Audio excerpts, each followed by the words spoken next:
Hi friends, ఈరోజు మనం lemon grass harvest చేసుకుందాం. ఇది చూసారా,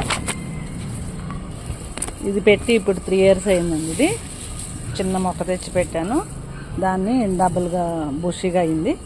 దాన్ని ఇప్పుడు మనం, మీకు ఇది టీలో కూడా వేసుకుంటారు, దోమలు కూడా రాకుండా మన ఇంటి ముందు పెంచుకుంటే దోమలు కూడా తక్కువ వస్తాయి. చాలా బాగా పనిచేస్తుంది. ప్రతి ఒక్కళ్ళ ఇంట్లో ఇది ఉండాలి. దీని గురించి, ఈ ఆకు గురించి చాలామందికి తెలియదు.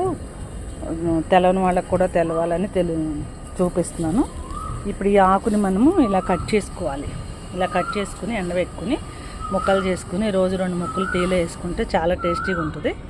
మీరు కూడా ఒకసారి ట్రై. ఈ వీడియో నచ్చితే లైక్ చేయండి, మా ఛానల్ని ఫాలో అవుతూ ఉండండి. ఇలాంటి మొక్క కంపల్సరీ మీరు కూడా తెచ్చి పెంచుకోండి, చాలా బాగా యూస్ అవుతుంది. మనం టీ ఎంత బాగా పెట్టినా లెమన్ గ్రాస్ వేస్తే, అల్లం వేసినంత, యాలక్కాయ వేసినంత టేస్ట్ వస్తుంది.